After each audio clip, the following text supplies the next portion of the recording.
Good afternoon, everyone. Welcome once again to another edition of Inside HR, the webinars from HR Review that discuss, debate, develop the latest issues and trends affecting HR and management practitioners in the UK today. Thank you so much for joining us for the next hour or so, where we're going to be taking an in-depth look at using recognition to drive engagement, and we're going to be offering you a best practice guide together with our partners for today, Achievers. Before I introduce you to the panel for this afternoon, who will be providing their expert insights and a fantastic case study as well, so do get excited about that from Scotiabank.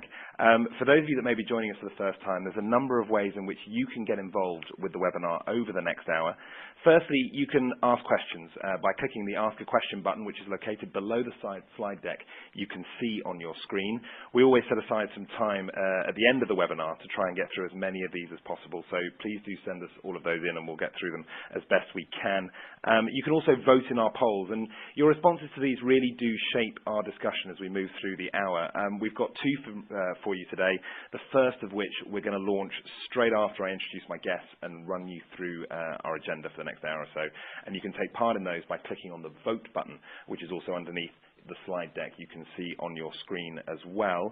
There's an attachments button there too, and behind there you can see we've got a series of links to some great resources on today's topic, including a great white paper from our partners Achievers on recognition culture, and an exciting video link as well where you can hear about the value of recognition and engagement from some of the great organisations, large and small, that Achievers have been working with on this. And of course, finally, you can follow the discussion live on Twitter by following @HRReview or by searching the hashtag InsideHR.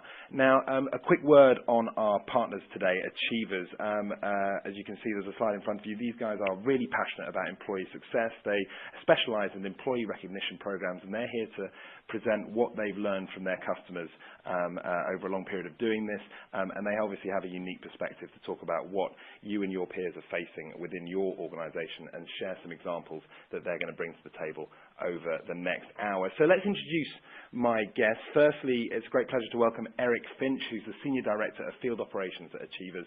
Eric is responsible for enablement, data analytics and operational processes, ensuring that their customers have a world-class experience with their sales and services teams. Eric, are you there? Good afternoon. How are you? I'm doing great. How are you doing?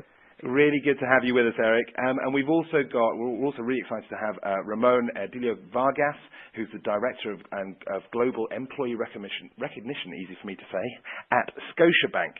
Ramon has been with Scotiabank for 12 years and has a mandate over all employee recognition programs at the bank, and it's 89,000 employees in around 50 countries. Which is obviously a huge brief there. Delighted that he can join us today to share his case study on Scotiabank. We're going to be talking about that towards the back end of the webinar. Ramon, great to have you with us. How are you? Hi, James. Pleasure to be with you today.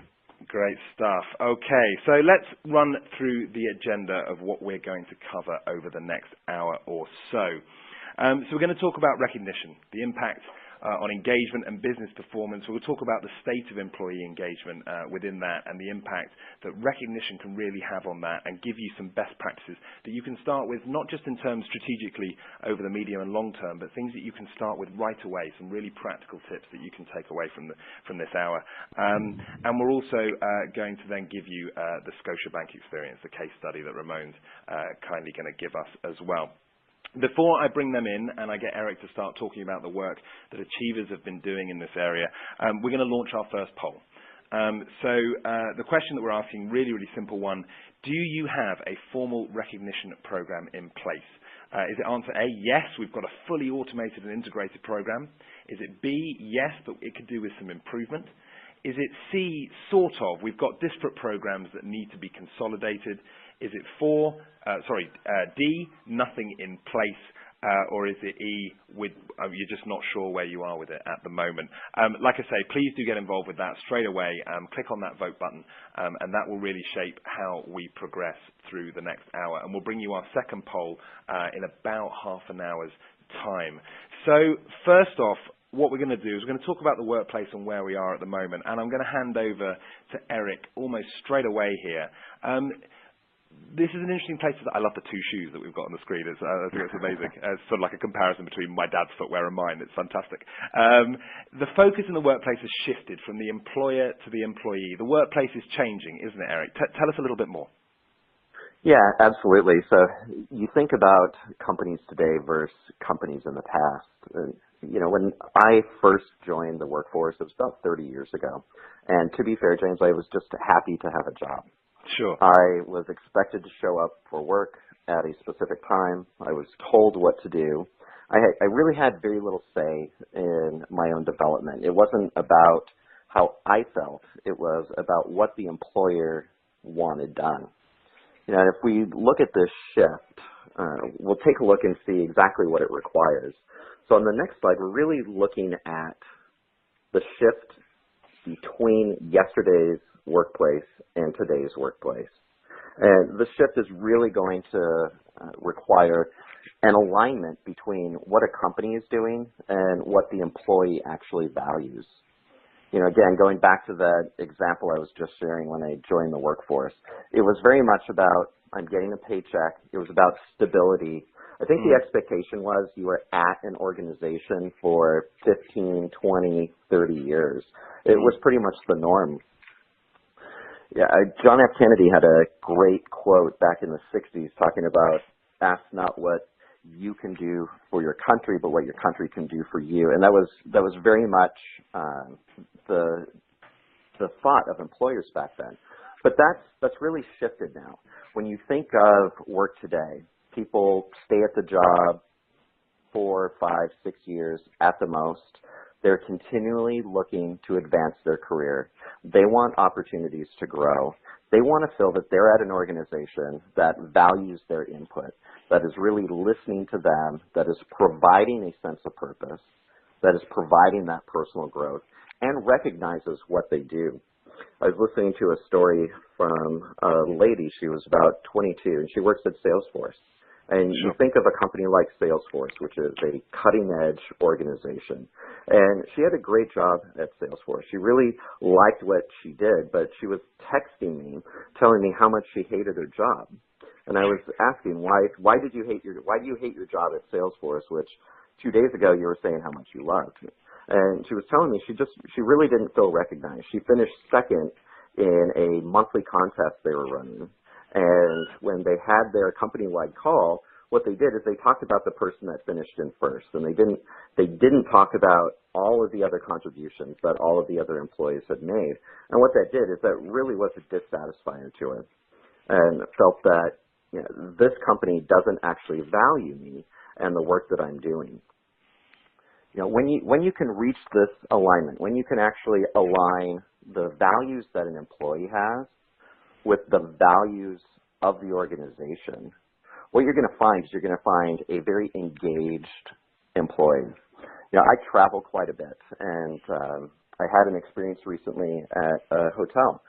I had just gotten off a long flight. I think I was on the plane for about 10 hours. And coming off the flight, I was exhausted. I realized I had forgotten my toothbrush. And I checked into the hotel. I was talking to my daughter, telling her about all the trials of my travel. And the lady at the check-in counter, she actually overheard all this and proactively went out of her way to quickly check me in, to get me to my room, knowing I was exhausted. She had a toothbrush and toothpaste, I don't know how she did it, waiting there in my room, so I didn't have to go down. I didn't have to wonder, how is it that I'm going to clean myself, etc. Yeah, and that really created a great experience for me. This hotel is not the cheapest. It's not the fanciest, though. Well, what happens is that type of employee experience, that has caused me to really align myself with that hotel. I don't care that it's not the cheapest. I know the type of experience. When I walk in there, I'm greeted with a smile. People are proactive about seeing about my needs. And you can really feel it. And what that's done is it's created a fan for life. I was reading Barron's magazine recently, and they called employee engagement, this engagement when you get this type of alignment, the wonder drug to customer loyalty and success. And you can see why. I'm going to go back to that hotel again and again. What that means, if we look at the next slide, we start looking at how that impacts the bottom line. Because of that experience I've received at that hotel, excuse me, I go back again and again. They're getting my revenue over many competing hotel chains. You think of all the hotels there are in a city like London. I have Sure. thousands of options. Well, why that organization is succeeding is because of experiences like that motivate travelers like me to stay there again and again. And it's that experience which has caused that loyalty there, which is then going to cause that improvement in their actual business results. Yeah, and CEOs are starting to recognize this.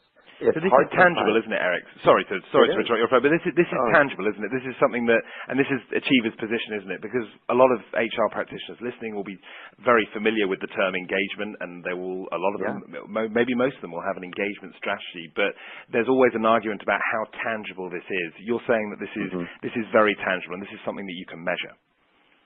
It's absolutely something you can measure. And it's not just about overachieving in the workplace. It's not just about driving revenue. You look at innovation. Companies like DuPont, it's a manufacturing chemical company.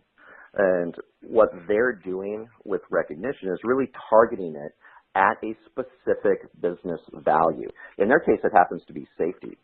You think of the human cost if something tragic happens on a manufacturing line or in a plant making caustic chemicals. So by making sure that your engagement strategies actually tie to something like safety or revenue or employee loyalty, you're going to excel. In the case of DuPont, the case of 3M, we've seen records in the number of days without a safety incident. Now, let's talk a little bit, because we've got this slide here. Let's talk a little bit about what happens when you don't have that, when that alignment isn't there. What kind of things do you start to see? I mean, we live, the world is much more transparent than it ever has been. We have lots of ways that people can voice their dissatisfaction, their disapproval. Just talk a little bit, if you can, Eric, about what happens when that isn't aligned, when that doesn't work. But it's a very transparent world, right? Think back 30 years ago, if I was going to join a company, what resources did I have to find out about how the employees at that company actually felt? You know, really none. I would have to go to the plant. I would have to go to the office and try to meet someone that worked there, talk to them. And I'm, to be fair, not an extrovert, so that would have been very difficult for me to do. Whereas today you have places like LinkedIn. I can look and I can see who is at an organization. I can very easily reach out anonymously to those individuals. Glassdoor is both a gift and a curse. A curse if your ratings are low, right? I can see how people feel about their jobs. I think HR teams across the UK view Glassdoor with trepidation, I think. Oh, absolutely. You know, and again, go back to a hotel experience. Prior to that great experience at a hotel I had, I actually checked into a hotel in London, and the person behind the counter asked me, "Why am I staying here?" And I thought that was interesting. The person is actually asking the customers why I'm staying there. Why would I ever stay there? And it was a nice hotel, but it seemed like everyone there was down or just not smiling, not greeting clients like you would expect them to be. And I did, in fact, look at their Glassdoor ratings, and they were below a 2.5, which unfortunately is tragic in many cases. You think about it, what impact does that have on an HR organization? Makes it more expensive to recruit. It makes it more difficult to do outreach. It makes it more expensive to keep your employees. You tend to have higher turnover. So this has a very tangible impact to the business.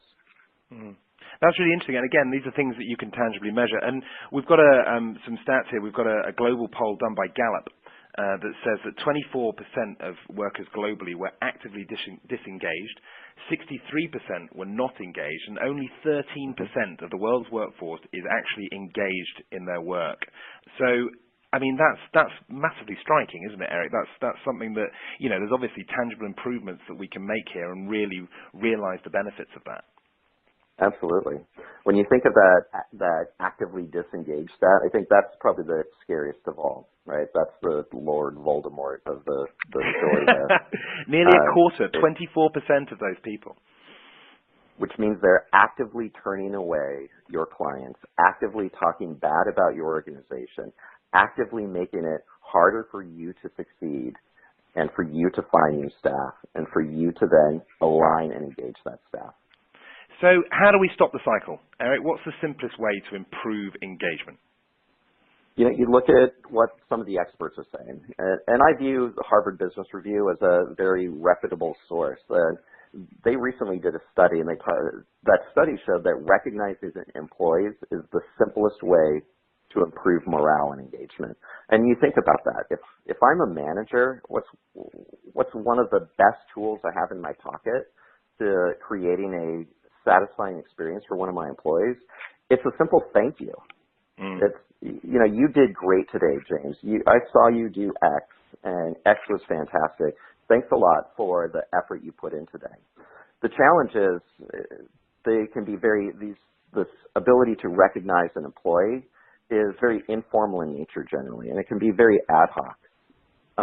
At a previous organization I was at, I used to go down to Starbucks, and I had employees that would show up to work early. They were pretty much addicted to their coffee in the morning. So I would go down to Starbucks, and I would get 10-pound, 5-pound gift cards, and I would give those to my employees when I saw them do something good.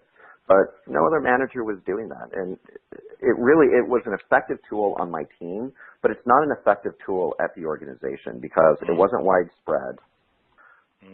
And the irony of this, Eric, isn't it, is that it doesn't cost much money. I mean, you talked about a £5 gift card there, but this is, we often have conversations on InsideHR where we're talking about schemes or initiatives that require investment, that require buy-in, that require significant budget, and yet this is something we're talking about here, which companies large and small, wherever you're based, can do.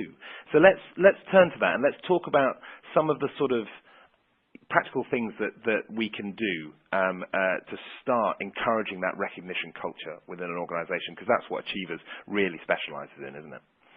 Absolutely. So if we look at some of the simple things that you can actually do, there's probably 4 things that any organization can start with. And really, it doesn't have to be expensive. My team was doing a study recently, and one of the things we found is that organizations that do have a formal recognition program actually spend less on recognition than organizations that don't have a formal program.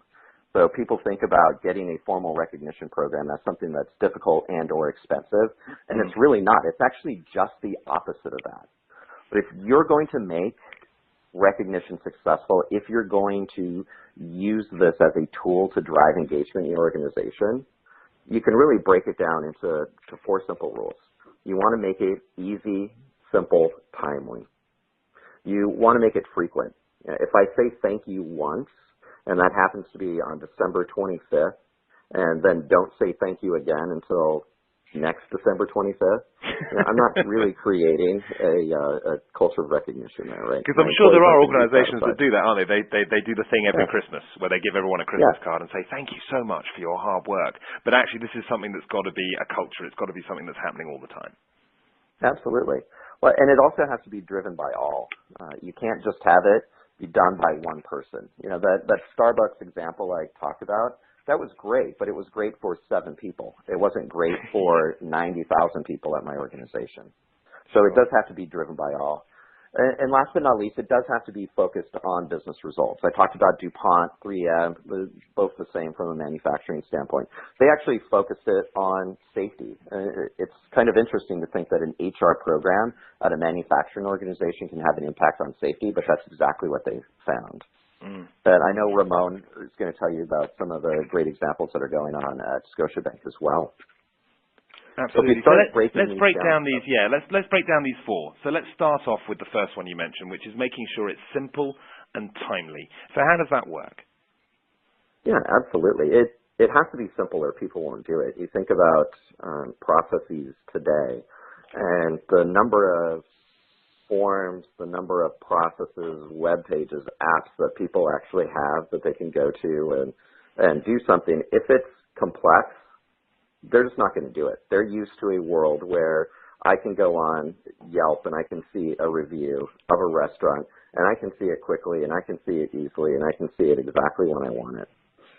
I'm not going to look at a Yelp review 3 weeks before I go to a restaurant. I'm just not that kind of person. I'm going to look at it right when I go. It has to be timely. It has to be right when I need it. There's a couple of ways to do it. You think of different ways that people access information. That could be on a mobile device. That could be on a PC. That could be, if I'm a teller at Tesco, it could be on my point of sale system or on my time clock when I punch in. If we look at just starting with the mobile capability, if I'm a Tesco employee, I don't have a PC. I have a phone. I have a point of sale system in front of me that I use to check out people. So you have to be able to do it with a single tap directly on the devices people are using today. You know, my wife tried to change my behavior for 10 years. I used to leave my towel on the doorknob or on our door. Oh, you're one of those. Every morning. Every morning. And 10 years it took me to change my behavior. The problem so what did it for you? Honestly, it was just the simple reminders that took something that I consciously had to think about and eventually made it habit. But it took 10 years for that habit to actually form. It's the same in the workplace. If someone is not used to accessing their phone, accessing a PC on their job, they're not going to use your recognition system. They're not going to use your HR system. You really have to find out exactly how someone gets their information, and you need to then put this ability right in front of them. If I'm a salesperson, I use Salesforce.com.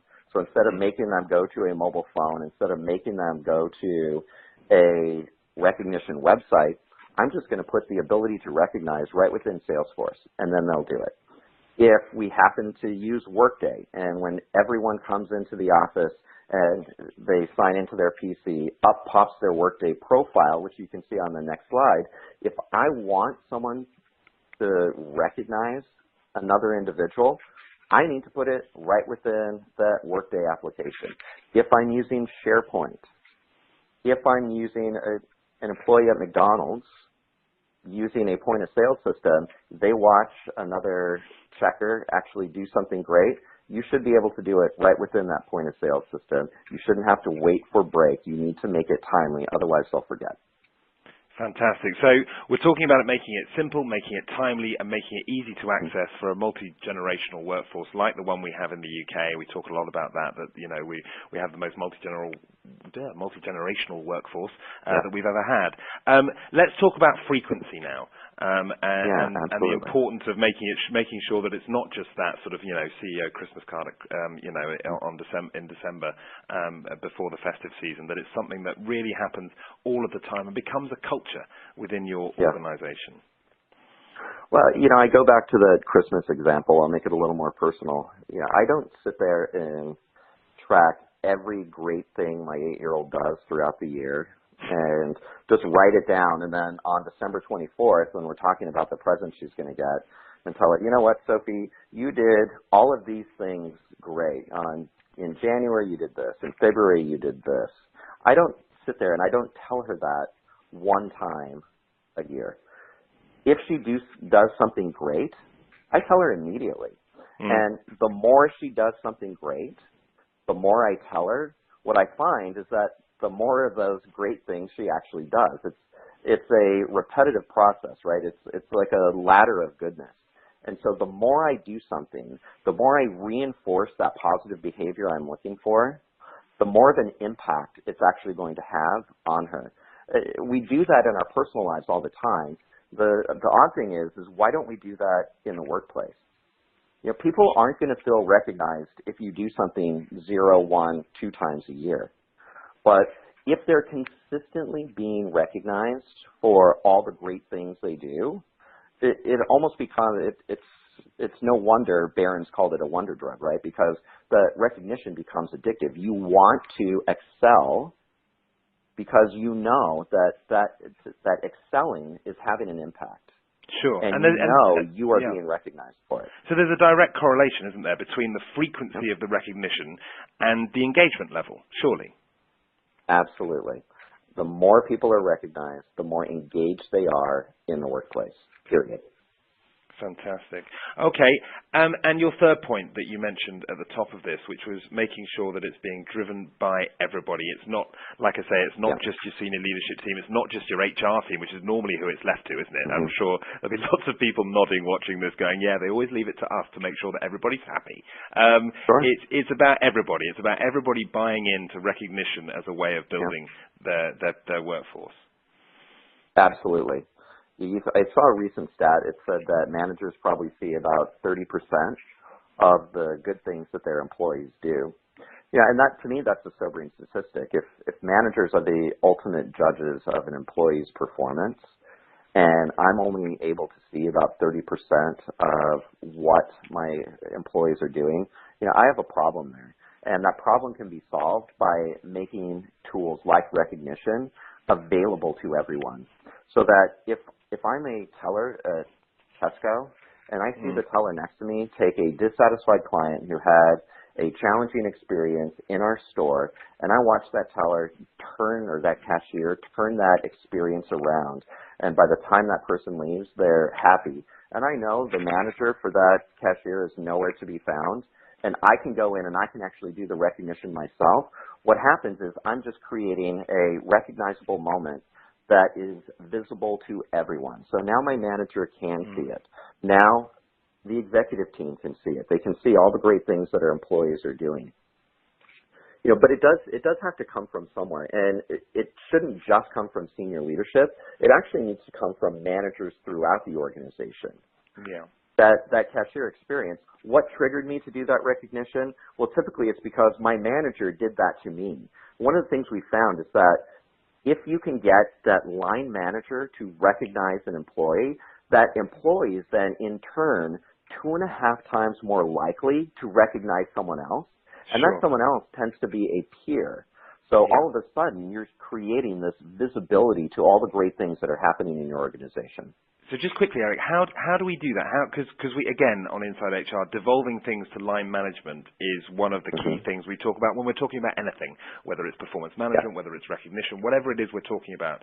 And that's the key challenge that HR teams have across everywhere, is they understand this, and a lot of them do, and we often feel like we're preaching to the choir, but how do they get their line managers? Is it sort of a domino effect? You start at the top and hopefully that all trickles down in terms of recognition? I think you have to come at it from multiple angles, right? You definitely do need that buy-in at the top, but you also need to appeal to their own self-interest, and I think it goes back to some of the other points we've been talking about. First off, managers are busy, so you have to make it very simple and very easy for them to do. Right? In the Achievers platform, just as a quick example, as a manager, I can actually do a recognition in under 5 seconds. It is incredibly easy for me as a manager to do it. And once they see how easy it is for them, they're going to actually do it. But it also leads into our next point. Managers are measured on something. It be that specific metrics that they need to be accountable for, such as customer satisfaction. If I'm a call center manager, it may be how satisfied are my customers overall on calls? How fast are people answering the phone? How fast are people getting off the phone? You think about a hotel. If I'm a front desk manager, it's about what is that experience for people who are checking into our hotel? And you need to appeal to that self-interest. So you really need to link what is happening from a recognition standpoint or from an HR standpoint to the business results. And there's multiple business results that you would link it to. There's the high-level strategic results that a C-level executive is going to care about, but there's also those personal results that line manager would care about. So I think this is a good segue, and this is the other way you get buy-in from line managers to make your programs a success, is you just appeal to their own self-interest. You tie it to those metrics that are key to that manager, and because it's simple and because it's going to positively affect the metrics that they're accountable for, they start doing it. And by making it frequent, you're taking something that's not necessarily a habit, and over time, it becomes a habit. And that's exactly what happened at ShopDirect. You think of the transition that they went through from a old school catalog driven organization to new school online and online fulfillment, et cetera. And you Sure. think about organizations that have struggled making a business transition like that, well, it was having a very negative impact and influence on their employees. So what they did is they looked at a recognition solution that was really targeted on those things that were most important to Shop Direct, that were going to help them do this transition. And what they found is that by enabling these 4 best practices within their organizations, they increased engagement by 17%. But from a C-level standpoint, even more important, they actually increased profit. And in an era of Amazon, that is a massive impact to the organization. Having an HR tool actually impact profitability. And they're the ones that'll actually talk about this. We think we have a video of their executives talking about the impact that a recognition program has had on their bottom line. It's phenomenal. Sure, that's a great quick segue into plugging those attachments again. So yeah, for those of you listening, please do click on the attachments button that's located underneath your slide deck there, and you can see, as Eric says, that link to a video where you can hear people from companies, including Shop Direct, talking about how this was an HR initiative. I'm just going to repeat that, Eric, because it's like sort of manna from heaven to everyone listening. An HR initiative that directly affected the bottom line, affected the productivity of the business. So yeah, Shop Direct, so yeah, early 2000s, fighting for survival, and this was the main way that they turned this around. And like you say, in a market that's being dominated by someone like Amazon, that's huge, isn't it? It's a huge, huge tangible benefit that they've seen through, mainly driven by employee recognition. Yeah, absolutely. Fantastic. Absolutely. So just to remind our viewers and listeners now that we are still running that poll, but we're about to close it very, very shortly. So do just get your votes into that. I am going to bring Ramon in very shortly as well. Ramon, thank you for waiting so patiently for this to talk about Scotiabank and what you've been doing there. Okay, I can bring you these poll results now. The question we asked, just to remind you, was do you have a formal recognition program in place? The options were A, yes, we've got one, it's fully automated and integrated. B, yes, we do, but we could do with some improvement. C, we sort of do. We've got disparate programs that need to be consolidated. Was it D, we've got nothing in place, or was it E, we're not sure what we're doing in this area? So I'm going to put this to you, Eric, and I can share these results with you now. So 19% said yes, we've got a fully automated and integrated service. Fantastic, that's brilliant. 31%, nearly a third, said yes, but it could do with some improvement. Well, you've come to the right place for that. 28%, so a similar figure, said we sort of do. We've got disparate programs of recognition that need to be consolidated. Just 17% said they had nothing in place at all, and just 6% weren't sure. So in many ways, that's quite encouraging. We've got an overwhelming majority in the top 3 boxes there. So they've either got something fantastic already, they've got something that they think could do with a bit of tweaking, or they've got sort of some different things. They are recognizing employees, but they're not doing it consistently. And I guess that makes a big difference if you're a large or a small business. If you're a small business, it's obviously much easier to have a consistent policy across. But when you're talking about, as we're about to talk about with Scotiabank, we're talking about 89,000 employees across 50 different countries. You have to have something that encompasses all of that. And disparate programs can be difficult to work with, can't they, Eric? Absolutely. Okay. Yeah. Yeah, go ahead. Sorry, James. Sorry, Eric. Yeah, sorry, I just lost you for a second there. No, so that segues us in nicely to talking about Scotiabank. And Ramon, I'm going to bring you in now. Thank you so much, obviously, for joining us on InsideHR and for talking to us about this. Just before I do introduce you, we're just going to launch that second poll right now. And please do get involved with this. Thank you so much for your response on the first one. The question we're asking is this: do you believe that your executive leadership team views employee engagement as a driver of business performance? Are they bought into all of the things that Eric has just talked about? Do you believe it? Answer A, yes. Answer B, no. Or answer C, not sure. Keeping it very, very simple there. So, Ramon, hi, how you doing? I'm doing well. Excellent, actually. Thank you very much, James, for having me today. Not at all. So I'm going to hand over to you now. Talk to us about Scotiabank. Like we said, we've already talked a little bit about the size and the scale of Scotiabank. For those of us in the UK that might not be as familiar with what you do, just talk to us a little bit about the company in general, and then tell us what you've been doing in terms of recognition and engagement. Absolutely. So, James, we are a 185 years young company. We are headquartered in Canada, in Toronto, and our customer base is about 23 million, served by our almost 90,000 employees. Wow. So we are a bank. We're a financial services provider in North America, and we have operations across Latin America, the Caribbean, Central America, Asia Pacific, broad range of advice, products, and services. And in terms of recognition, and that's actually a good segue to the next slide, we have had a recognition program for quite a while. So recognition is not new to the organization. Okay. We've had informal recognition programs, peer-to-peer, et cetera, and which enable ongoing recognition at all levels, linked to our bank values. Our bank values being respect, integrity, passion, and accountability. And those values actually reflect the way that we strive to serve our customers, and our recognition programs aim to highlight employees that exemplify our values in creating memorable customer experience, both externally and internally. Last year, in March, we launched our new platform, Applause 2.0, which is powered by Achievers, and that platform replaced our legacy platform from the early 2000s. Mm-hmm. We decided to go with a big bang launch. So about 70,000 employees were launched at the same time in over 40 countries. Wow, that sounds like a really complicated operation. It was certainly scary looking at it. It went extremely well. It was the first ever bank-wide launch of any technology system in our 185 history. And fantastic. It went extremely well. Everybody's happy, of course. The global employee recognition team that I lead was extremely happy with the results, so were the executives, and so were the employees.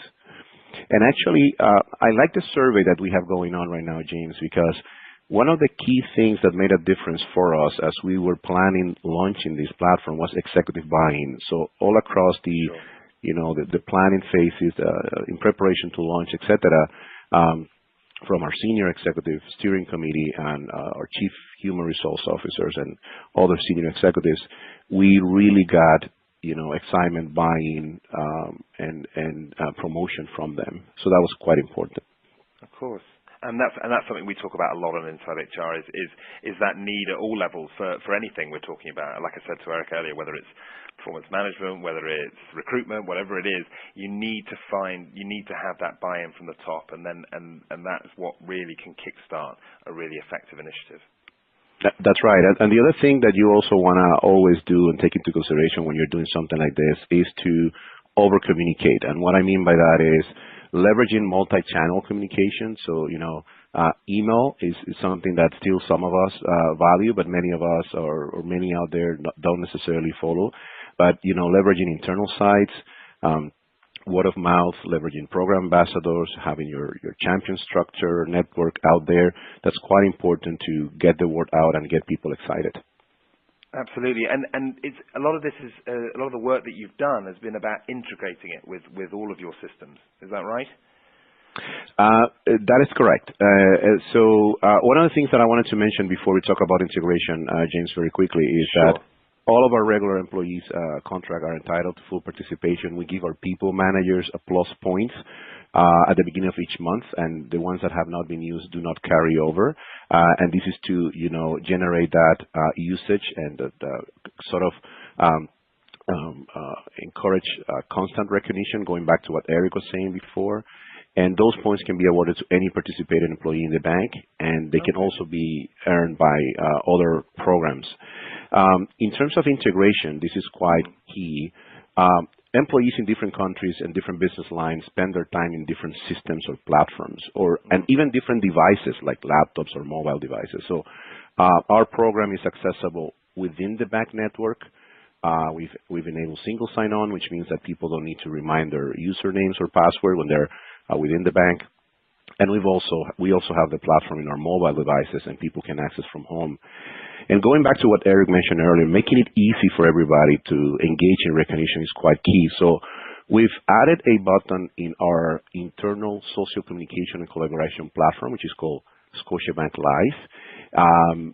which says recognizing applause 2.0. So with a single click, you automatically are taken to the recognition platform, and within a few seconds, you're able to recognize someone. We're actually looking at an additional integration opportunity with our internal HR portal, where we have, our learning content, we have our career planning, etc.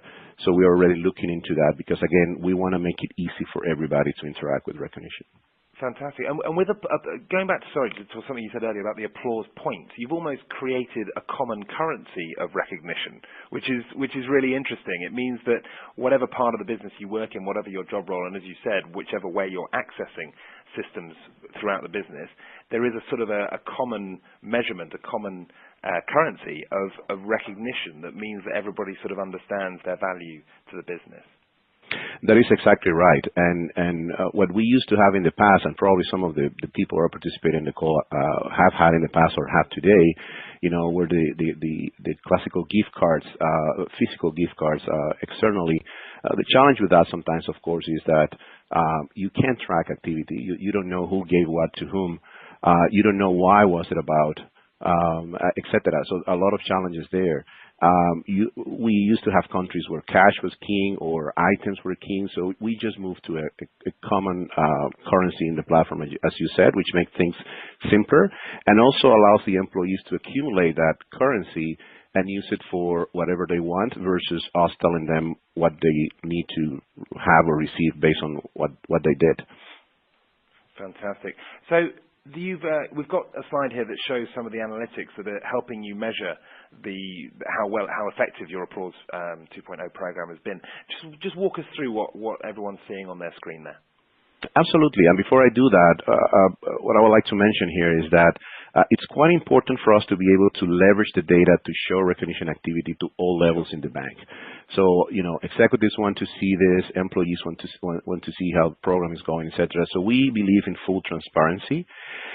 Another key thing is choosing the right KPIs, the key performance indicator. And again, going back to what Eric was mentioning earlier, we're focusing on what the employee really values.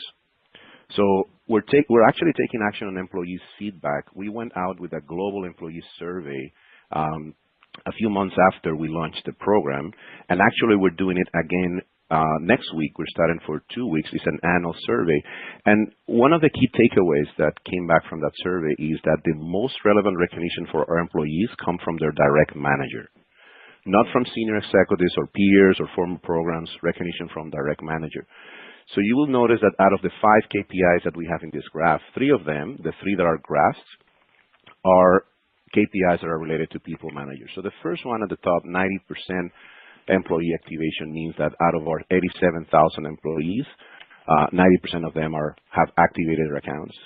51% monthly active users means that out of that 90%, over half of them have logged in the platform at least once in the past 30 days. People manager budget usage means that, you remember I mentioned that we give points every month to our people managers. So 40% of the budget have been used so far year to date. Recognition sent coverage, which is the second in the middle there, is the percentage of managers that are sending at least one recognition per month. Because going back to what our employees value the most, which is recognition by their managers and the strength of the recognition culture, you want to have as much managers as possible sending at least one recognition to, be able to have that perception that recognition activity is happening. And lastly, recognition index is the average number of recognitions sent by people managers during the month. So it's not only what percentage of your managers are sending recognition, but actually how many recognitions they're sending, going back to that frequent, recognition. And you can see on those graphs between sort of January, February, going through to April, that's all of those metrics have been on an upward curve. That's exactly right. And that is directly related to one initiative that we took to target non-people managers, because what you're looking at here are all metrics, the 3 at the bottom there, that are related to people managers. But we wanted to, create excitement, put something out there that the employees were excited about, keeping the program fresh, promoting recognition up and down, And also, it gave us an opportunity to repurpose some of that on distributed points that we had that I mentioned before. Sure. So it was basically a free campaign for us, and these are the results. Pay It Forward campaign. It was run by 2 weeks in April. The call to action was, if you receive a recognition, pay it forward recognizing someone else that has done something great. And all non-people managers received the equivalent to 1 point-based recognition that they could use to recognize anyone in the organization. So the results are extremely positive. 20,000 plus point-based recognitions were sent. 2,500 employees activated their account during Pay Forward, so that increased our activation globally. Almost 60,000 recognitions were sent during those 2 weeks. And to put it in perspective, that is an 82% increase during the same 2-week period last year. And it's a 150% increase compared to the same 2 weeks in the past 3 months. So you can see, the domino effect that it created in the whole organization. And almost a third of the employees that used their points in the Pay Forward campaign sent more than one recognition. So it was not all about the points. They used their points, and they also sent additional recognitions that were not associated with the points. Fantastic. And I know you are very keen to talk about the impact that that's had on KPIs as well, which is the slide we've got up here now. So talk to us a little bit about how that translated into the KPIs.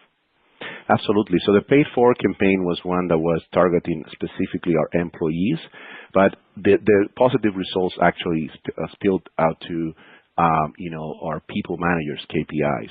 Some of the things that you can see here that are highlighted. During the month of April, 50% of the budget was used, compared to 42% in March, 38% in February. This is people manager budget. So you can see how managers started using their budgets more frequently. The percentage of managers that send a recognition during the month increased to 65% from 55 in March and 49. And these are monthly figures. These are not the averages that are shown in the previous slide. This is just the monthly average during the period that the campaign was running. The recognition index, people managers sent 3 recognitions on average during that period instead of 2.2 in March or 2 in February. And 70% of our employees bank-wide globally logged into the platform. So again, great results as a consequence of that targeted campaign that ran during those 2 weeks. Ramon, thank you so much for that. And I know that was very statistic heavy, but that's the point in so many ways, is that this is a tangible subject. This is something that with these initiatives, and obviously Scotiabank working very closely with Achievers, you guys have produced tangible results in terms of recognition and engagement and how that's affected your performance, which is fantastic. Eric, if I can bring you back in just for a quick reaction to what Ramon's taken us through there. Yeah, absolutely. I think from Ramon's standpoint, you're hearing it right from the horse's mouth, right? He is a practitioner who's used it to make the program a success for Scotiabank, and it's positively affected the bottom line.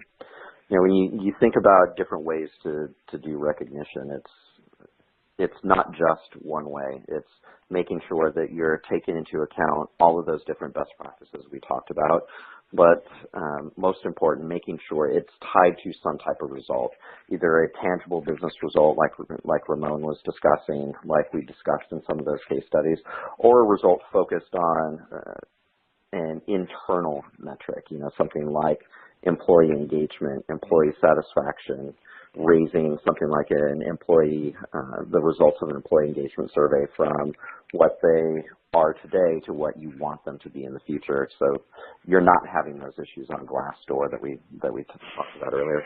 Absolutely. Eric, I'm going to hand over to you just to wrap up quickly before we start taking some of the audience questions. But before we do that, I just want to bring you the result of our second poll. So remember, we asked you, do you believe that your executive leadership team views employee engagement as a driver of business performance? Was it A, yes, B, no, or C, not sure? Well, the really pleasing result, I guess, is that 2/3, 66% have said yes, they do believe that their executive leadership team views employee engagement as a driver of business performance. I wonder what the result of that would have been had we asked maybe 5 years ago. I think there is already a growing awareness around the potency of engagement, and that's obviously reflected in this result. So that's really good news to hear, I'm sure. 20% said no, and 15% said that they weren't sure about the level of buy-in from their executive leadership team. So obviously work to do for a third of those organisations there, 35% of them. But again, just handing back to you, Eric, on this last slide. And I know you want to talk a little bit about the work Achievers has done both with Scotiabank and across some of your other clients, and sort of the ripple effects that you can have across an organisation when you put in a recognition program like the one that you and Ramon have both been talking about. Yeah, absolutely. It really can ripple across every part of that organization. I talked about 3M and DuPont just with safety, but it doesn't have to be safety. There are multiple ways that you can affect or impact the organization. And it's really positive to see that executives are buying in. Really what's happening is it's going from being a nice-to-have tool to a must-have tool. Right? It's the CRM system of the mid-21st century, if you will. Sure. And you think of how recognition was used in the past. It was very anniversary based. I've been at a company 5 years, here's my watch. I've been at there 10 years, here's my big plaque and my picture with the CEO, et cetera. The challenge is that only recognizes you once every 5 or 10 years. You have to do it on a real-time basis. You have to do it without breaking the bank. So it should be social in nature. You can use it to drive innovation. You look at organizations like Ericsson. Ericsson gets a lot of its ideas from employees. Well, how do you incent employees to submit ideas that are going to drive your company forward? Use recognition to do it, and they've been very successful doing that. It's key at pharmaceutical organizations as well, where they live and die by patents. And so where do they get the ideas for these patents? From employees. We talk about wellness. Sorry, Eric. Yeah, fantastic. I'm very anxious because we've got about 8 minutes left, and we've got some great questions coming in that I want to put to both of you now. Absolutely. Firstly, this is question for Ramon, it says. So on your guard, Ramon, here we go. Which key business indicator was the one that was the most impacted by the Applause program? So what we're measuring right now is our engagement index. We're looking at the relation between recognition activity in the different countries, different business lines, and how that relates to changes on the engagement index. We just finished our annual employee engagement survey. Believe it or not, we still do those. Certainly looking forward to be able to do those comparisons. Some of the things that we're going to look at very soon is relation between recognition and turnover, relationship between recognition and customer satisfaction, so NPS, and relationship between recognition and performance, so our yearly performance reviews. Oh, that's really interesting. Just on that, actually, and to both of you, both Ramon first maybe, and then Eric, you can come in as well. Engagement surveys. What kind of? They've been around for a while now. People have differing views on how useful they are. Just give us your sort of impression of the engagement survey and whether that's still a really relevant tool in 2017. I think we're still not ready to say that they're not an important tool. I think they're still an important tool. It's how you are also able to take the pulse of the employees as the year progresses to see where you need to take action sooner.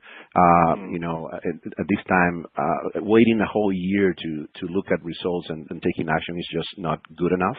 And also the time it takes sometimes takes away from the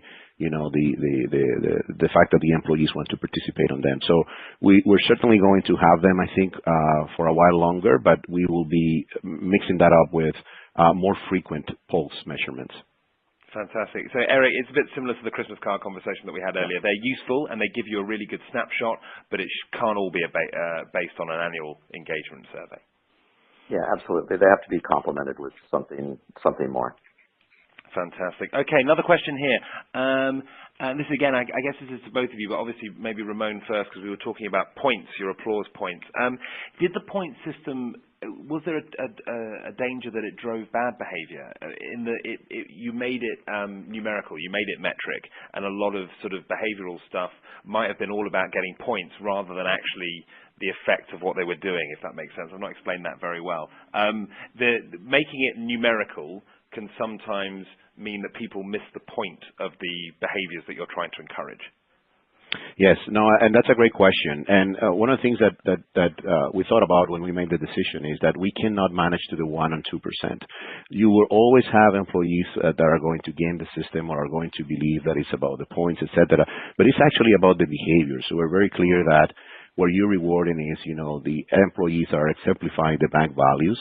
They're being respectful, they're acting with integrity, with passion, with accountability, they're making a difference to the customer.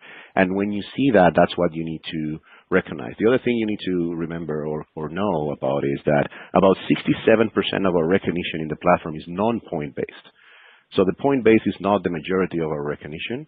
And for example, the Pay For campaign, you saw that a bulk of the recognition was non-point based as well. So important to over-communicate, what is it that you want people to be recognizing. Okay, and aligning it to those values as well. This is an interesting one that's come in as well. And Eric, I'm gonna put this one to you. So much of our audience is offline, they say. So and I'm similar. I work for a retail business where a lot of our employees are not online, or they're not during their day-to-day work anyway. Much of our audience is offline. How do you engage an offline audience with what we've talked about today is a largely technology-based solution? Yeah, that's a great question. We actually have organizations, which would be like retail organization as an example, similar to Tesco, where people don't have PCs. They shouldn't have their mobile phone up in front of them on a daily basis. There's still many ways that you can do it. There's collateral that you can put in break rooms. There's recognition cards that people can physically hand out when they see something happen positive. There's putting it in the flow of work, so getting information when you clock in and clock out, etc. So it's all just about understanding how people get information and how they're going to be interacting with your clients, and you need to weave then this tool in there. We have many examples of offline populations actually being successful. Places like Universal Studios, where they're actually manning rides for children, still successfully use recognition programs. Okay, I think we've got time for one more, and I'm going to finish with an old favorite, which has come in. It says, I love this idea, however, my management has been much harder to convince. Any tips for getting buy-in from our senior management? And I'm going to give both of you a stab at this. Ramon, go first. Well, several tips there. The first one is be very transparent with them in terms of what you want to accomplish. You need to come prepared with data, so do your homework. There's a great research out there that clearly demonstrate the link between engagement and bottom line results, and also research that clearly demonstrate the link between recognition and engagement. So one drives the other, which drives the other. I think that is pretty important. Fantastic. Eric, anything to add to that? And just give you the last word as well on recognition culture in general. Yeah, absolutely. I just say, don't try to do too much as well, right? Be very targeted in the metrics you want to impact. And as Ramon says, come prepared with data to show that you can actually impact or affect that metric. Fantastic. And I just say, of course, sorry, carry on, yeah. Yeah, absolutely. Just one final word. Our mission in life is to really change the way the world works. And this capability, this ability to influence behaviors and influence business results through recognition, I think is a great way to do that. Brilliant. Well, it's been an absolute pleasure talking to both of you on what is such a fascinating topic. Thank you so much to both of my guests, to Eric and to Ramon. There is just a little bit of time left for me to tell you that InsideHR is back next week. This time next week. Well, actually, not quite this time next week. We're going back to a morning slot. We're going to be on air from 11 a.m. in the morning UK time. And we're going to be talking about more family-friendly policies. As you're aware, we've done a whole series of family-friendly policy explorations on InsideHR. And we'll be back doing that again again next week. So do check out the HR Review website and other sources, Bright Talk as well, for more information about that. Thank you so much to my guests. For more information, please do go look at those attachments. We've got some great links from Achievers there where you can find out more about the work that they've been doing with loads of different organizations. There's a white paper and a video on there as well as a link to a live demo that you can go and do. And that's everything from us. Thank you so much. And so from London, goodbye.